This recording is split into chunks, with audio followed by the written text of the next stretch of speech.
So we'll do that in a few minutes. The Cavs win last night. First of 2 home games this week.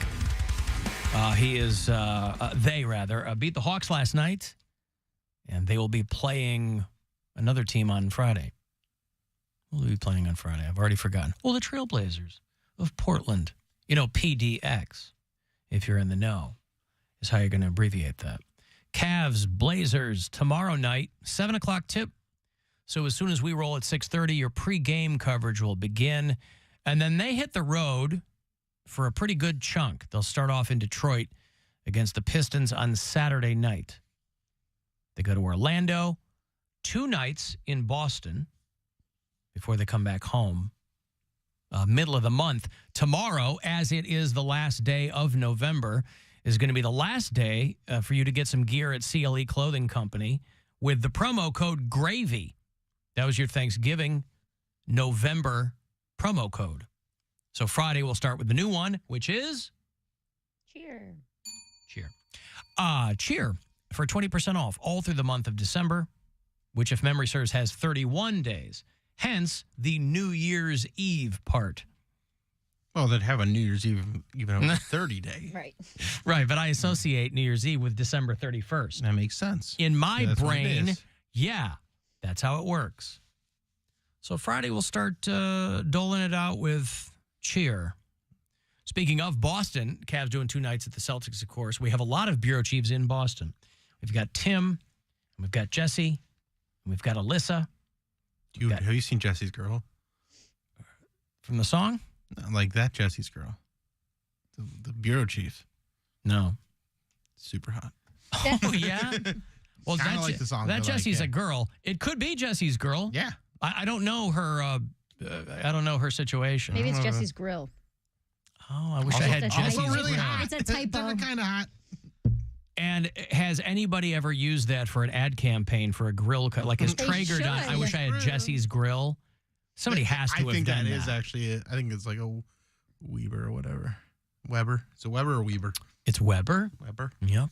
Not much of a grill guy myself. All right. Well, you're living up there high in the clouds. I mean, they have grills that we can use, but You don't walk out there with a big old bag of Kingsford and get it going? No, they have gas.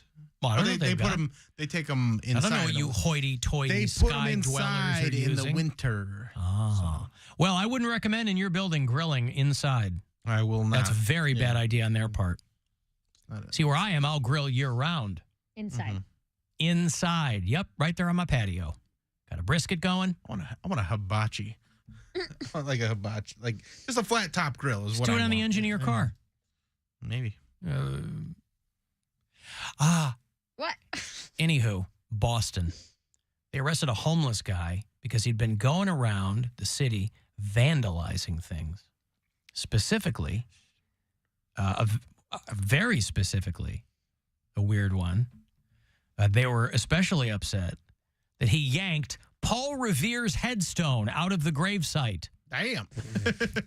Isn't that a wild But thing? you gotta be I mean, strong. I doubt maybe he didn't even know what he was doing. Maybe his family, Lawrence Hawkins is the man in question. They said he was also extremely disruptive while in court. What a shock.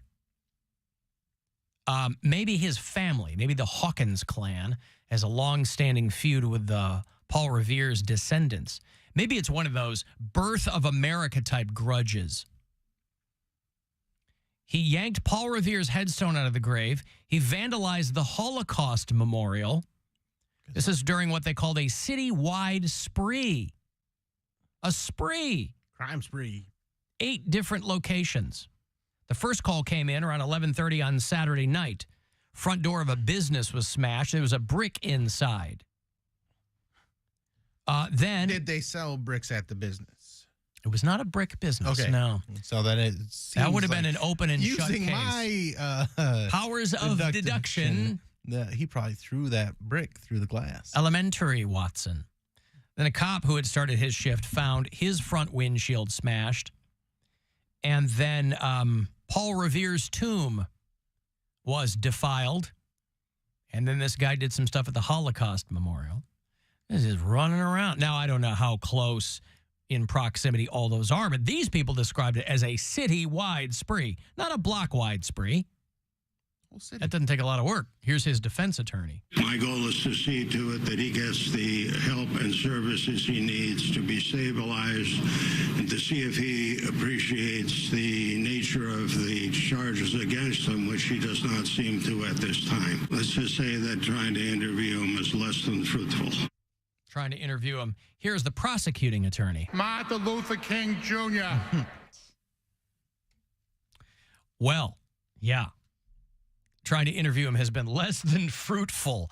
I like that. That's a great way to put it. You know, this dude, he just gets assigned. Yeah. Hey, you get the crime spree homeless guy who took a dump on Paul Revere's headstone. Anyway, 4-hour bureau chiefs in the greater Boston metropolitan area, please know that our thoughts and our prayers, especially if by some quirk of fate, you are a descendant of Paul Revere. I hope that your family finds peace. I hope that if you attend this guy's trial, if it comes to that, Paul Revere, a Boston native. And my favorite Beastie Boys song. He was, how many famous silversmiths can you name? Right? He was, couldn't be more aptly named for as much as people love him. Poundcake, are you ready for the sports break? I am. All right. Play ball! This is a Poundcake Sports Break!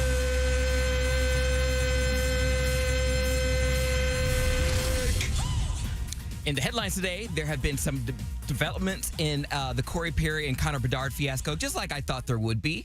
The general manager of the Blackhawks, Kyle Davidson, has made a statement, and we try to be fair and balanced here on the sports break, so I think it's worth hearing what he has to say. Can we play that clip? Thank you, everyone, for being here today. First and foremost, I want to start off by reiterating the organization is committed to a culture of accountability and upholding our values across our employees and players both on and off the ice. Last week, management was notified of possible misconduct by Corey Perry. We immediately pulled him from the game and conducted an internal investigation. Upon learning the findings of the investigation, we made the decision to terminate his contract. As this is an individual personnel matter, I will not be able to disclose any details related to the initial reporting, investigation, or the findings. However, I do want to be very clear on this one point. This does not involve any players or their families, and anything that suggests otherwise, or anyone that suggests otherwise, is wildly inaccurate, and frankly, it's disgusting. So what that means is it's exactly what we think it is. If not, it's probably worse. Mrs. Bedard was riding Corey Zamboni all up and down that hockey rink, wearing out that husband stitch. So, of course, they had to terminate his contract. You can't be rubbing, cocoa butter on your teammate's mom's stomach. So get that out of here. No wonder Corey loves being on the ice, because he's cold-blooded. Also, fans are less than giddy that Josh Giddey is still an active player on the Oklahoma City Thunder roster. Video has surfaced of the crowd booing him during the OKC game against the Timberwolves, so you can see that here. Boy, that was an attack by J-Dub going at Gobert, who has been one of the best shot blockers in the NBA over the last half-decade or so. And Giddey able to... Ouch. Yeah, so this all comes after news broke that there was an inquiry into Josh's alleged relations with an underage girl in California. So it's worth noting that Josh, who's 21 and originally from Australia, I'm not sure what the age of consent is down under. But here in the States, if she's underage, you're under arrest. So I'll keep you posted on updates. But upper management for OKC are not making any further statements at this time. And lastly, this is really sad because I was rooting for this couple, but it looks like it's going to get nasty. Teyana Taylor and her NBA soon-to-be ex-husband, Iman Shumpert, are living separately as their divorce plays out publicly in the media. Now, Teyana's lawyer, Tanya Mitchell, who seems equally as pissed and as equally passive-aggressive, put out a statement in all caps, and I quote, this matter will be very likely to still be private if Mr. Shumpert's motion to substitute true legal names as real parties in interest was not filed. Period. End quote. Yikes. Good luck, Amon. And that, ladies and gentlemen, concludes this Poundcake Sports Parade. Play ball! This is a Poundcake Sports Break.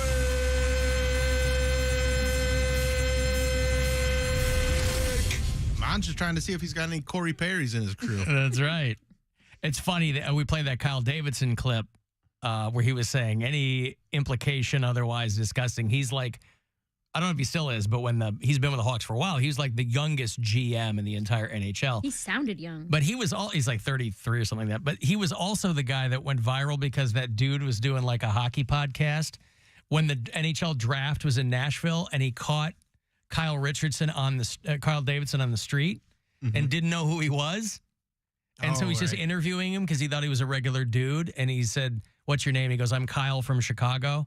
And so all these hockey fans were dunking on this kid that was doing like a hockey podcast. They were like, how do you not know this guy? Might know who Kyle Davidson is.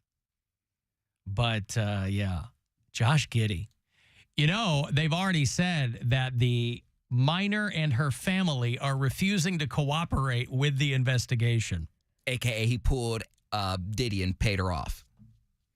Well, I don't think this kid's crazy rich. I mean, but how he's got much enough money. Enough. He's got Does he? enough to. I mean, if you are he's a lottery pick in the NBA. Oh, is he? So I literally know nothing about him. He probably has like a $15 million contract. Yeah, you're not moving out of the country, out of your home country to play basketball and not making. I guess money. I didn't know he was that big of a deal. He signed a 4-year, $27 million contract. Oh, okay. Yeah. So he could write them a check for $1 million. And they could probably do a payment plan. You know? You're like, okay, I know put this in a trust, and when she turns 18, right. it's all hers. I know you don't have the money right now, but if you give me $250,000 this year and $250,000 for the next 5 years, we good. Is this a girl from Australia? No, this is a girl, I think, in Oklahoma City. This is from California. And how long has he okay. been? Okay, so this wasn't one of those situations where like she was 16 and he was 17. The girl's he's age is not disclosed. He's 21 now. He's 21 now. I think this happened last year or the year. So, yeah, I think he was like 20 and she was like 15. And the age of consent in California, like here in Ohio, I think it's like 16. Age of consent in California is 18. So if you even mess with someone under 18 when you are in your 20s. Yeah. That's immediately. But whether he paid him off or not, if they don't cooperate, they got nothing. Nothing they can do. Correct. Yeah. He's actually real. Why has he got to be a creep? Because he's actually kind of hot. That's how it works. He's really hot. I was like, maybe it's just the hair. He has like the Ethan Kraft effect. But even if he shaved his head. Who? Lizzie McGuire, Ethan Kraft. This guy. Sorry. All these Disney shows. Keep up 90s balance. Disney shows. I'm sorry. But yes, even if he shaved his head, he would still be hot. But he likes him young. I guess so. Josh Giddey. Wow. I wasn't sure if you were going to talk about Shane Bieber because there's nothing salacious about that. I guess the Josh Giddey thing makes perfect sense. But, they're starting to sell Guardians tickets for the 2024 season. And Shane Bieber is going to be a free agent after this season. So there's teams that want to grab him and pay him a lot of money. And I was reading a thing this morning. They're like, yeah, it's between the Reds and the Cubs. And I'm like, all right, homie, listen. I'm a White Sox fan, so I don't give a fat frog's ass what the Cubs do, but I hope the Cubs pony up. Because if you're a Major League Baseball player in Cleveland, you don't want to just go 4 hours down 71 to your new team. You want to go somewhere else. I mean, isn't that the whole point? Well, the point is to go to a market where you're going to get paid, so you don't necessarily care as much about the team as much as the check that you're going to get. But no, but it made you're it a lot more likely to go to the Cubs because they have a much higher payroll. Yeah, than the but Reds. but the Reds those are like guys the same level as us. But those Cubs owners also have goddamn moths coming out of their wallets. It sounded like the Reds and the Cubs were going to offer similar money.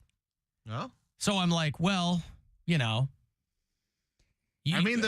of Dodge for a while is what I'm saying. He's not from here. He's from California. So, but if he wants to go to Cincinnati, I wouldn't. If he's trying to win too, because I think the Reds have a pretty decent young team. I guess let's go to Chicago, man. Yeah, I was listening to this old interview with Keith Hernandez. Not a lot of people want to go to Chicago. Please. A lot of people think Chicago is overrated. Well, Jim Tomey and Brady Quinn love it, so I don't know what to tell you. What can I say? The old interview I was listening with Keith Hernandez because he finished his career as a Cleveland Indian, but he was hurt. Right? What was it? The early 90s? Yeah. Right? He finishes up, but he was injured. I don't think he played much at all when he was on the Cleveland Indians. But he was also like, but I also wasn't in New York City anymore. And it was time to go. He's like, Cleveland's fine. He was trying to be diplomatic. He's like, there's hardworking people there, But he was on the 86 Mets, for Christ's sake. Like, that's when you retire. You're like, I can't. But if you can get one what more am I, Don Imus? You get one more check, you go out and you play in Cleveland for a few years. Yeah. If you can. Especially because they weren't getting paid like they are now. Back Boy, then. you're not kidding. I mean, in the 80s, he wasn't even making $2 million a year. And he was one of the biggest players. Yes. But all those guys, there really is something glorious about that age of baseball because they weren't making the kind of money that would, like these days, these Not guys. generational money. Well, but they also, it's so much more of a machine, and there's so many tens of millions of dollars being thrown around that these players have to be in lockstep with everything the league wants them to do. That's why some of these guys flip out over their shoes or whatever. Those guys weren't only, the average salary in Major League Baseball in the mid-'80s was $500,000 a year. Keith Hernandez wasn't even making $2 million, but it was the World Series Mets. It would have been 86 or 87. Those guys were like coked up all the time. They were getting in bar fights. That was him, Doc Gooden, who else? Darryl Strawberry, Gary Carter. These guys were all getting in fights. That was the time, boy. Like publicly, you were known. They had those Pittsburgh trials back in the day where they rounded up all the Major League Baseball players that everybody knew were cokeheads. And they were still going out and kicking ass, Lenny Dykstra and all these guys who were just, So I don't know what's going to happen to Shane Bieber, but I would imagine he doesn't want to go just straight down to the other side of Ohio. Where they got the best Coke. Is he going to be like one of these old timers? Go to Chicago, do some Coke there. They got probably some cinnamon Coke down there in Cincinnati.